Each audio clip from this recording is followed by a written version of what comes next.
श्री दत्तात्रेय भगवान की जय। सहस्त्र भुजाओं का वरदान, ये लीला है श्री दत्तात्रेय भगवान की और सहस्त्रार्जुन की।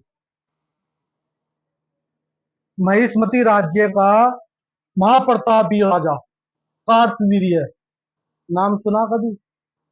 नहीं सुना है। महिष्मति का राजा राज्य का कार्तवीर्य नाम का एक राजा था। कहते हैं ना, पूर्व जनों का फल जरूर मिलता है आदमी, लेकिन मानता नहीं। लेकिन ये सच्चाई है, पूर्व जनों के कर्म भी जुड़ते हैं। अगर आपका ये जन्म है तो इसमें पूर्व जनों के कर्म भी जुड़ेंगे।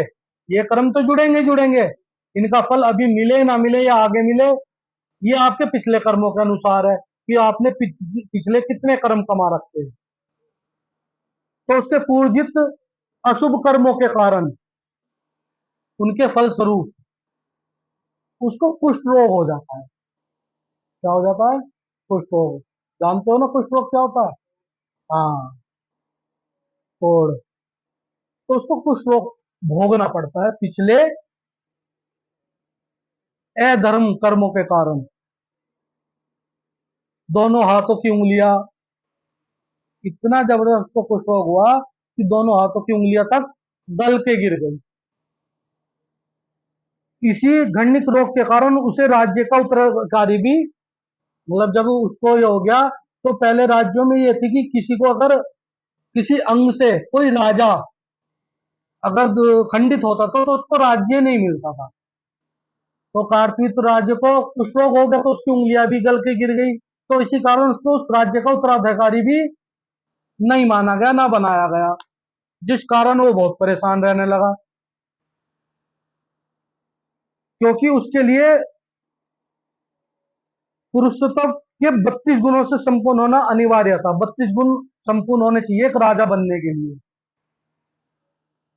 इससे राजा सदा उदास रहने लगा, सोच में लगा भाई जिसको एक राज्य राज्य मिला हुआ और वो उसका उत्तराधिकारी भी नहीं बन सकता तो आदमी परेशान तो होगा ही।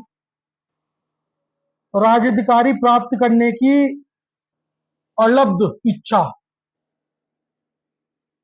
से रोग निवृत्ति का उपाय करने के लिए वह निकल पड़ा। भाई तुम्हारा बढ़िया मकान कोठी हो और कोई तुम्हें कह दे भाई ये तुम्हें नहीं मिलेगा, ये तो मैं छोटे वाले को दूंगा, तो कितना जोर पड़ता है और उसको पाने के लिए कितना प्रयास करते हो। अगर उस वक्त तुम्हें कोई ये भी कह दे ना कि ये उपाय है, तुझे 100 सीढ़ी चढ़नी उतरनी, 1 महीने तक तुम वो भी कार्य कर लोगे, जबकि चाहे वो एक दिन भी ना कराओ। तो ऐसे ही कार्तवीर को अपने राज्य का उत्तराधिकारी बनने के लिए उसको इतनी इच्छा होने लगी कि वो कहने लगा मुझे इसका उपाय ढूंढना है कि ये मेरा कोर्ट ठीक हो जाए, और अगर ये मेरा कोर्ट ठीक हो जाए तो मुझे राजा बना दिया जाएगा। तो इसके उपाय को ढूंढने के लिए अपने राज्य से निकल लिया। अपने मंत्रीगणों को कह दिया भैया मैं जा रहा हूँ, तुम जरा ध्यान रखना। भगवान श्री दत्तात्रेय जी के चमत्कार की ख्याति उसने सुनी रखी थी। जब वो इस तरह से दुखी रहने लगा, जैसे मंत्रीगण होते हैं और कई होते हैं, तो उसको किसी ने बताया कि एक बात बताओ, देखो आपको पता है सह्याद्री पर्वत है, तो सह्याद्री पर्वत पे साक्षात पार्वती परमेश्वर विराजते हैं, तुम वहां चले जाओ। और वे ऐसे अवतार हैं, वे ऐसे पार्वती परमेश्वर हैं कि उनके यहाँ से कोई खाली हाथ आ ही नहीं सकता। तुम उनके पास चले जाओ, तुम्हारा उद्धार हो जाएगा। तो वो अपने राज्य से, उसने कहा अच्छा सच में ऐसा है। उसने निर्णय बनाया कि मुझे वहां तक पहुंचना, और वो निकल लिया। कहते हैं जब किसी भक्त की इच्छा प्रबल हो जाए ना, मतलब निर्णय पक्का कर ले, तो उसकी गति निश्चित है।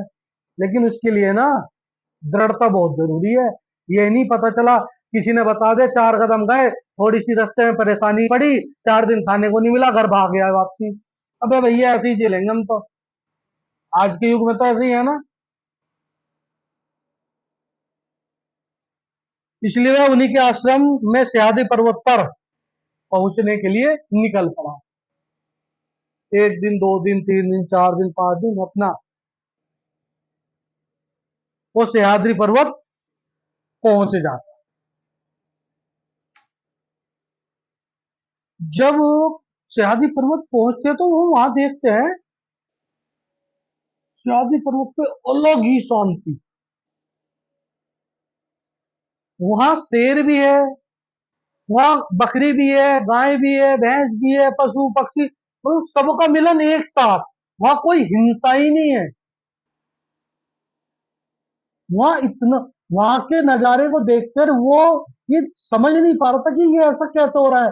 जिस पशु के अंदर हिंसक प्रवृत्ति होनी चाहिए उसके अंदर कोई हिंसक प्रवृत्ति नहीं है। उसी के पास गाय खड़ी है, उसी के पास बकरी खड़ी है। वहां का इतना वातावरण, इतना शुद्ध वातावरण देख के राजा कार्तवीर को बड़ा आश्चर्य हुआ।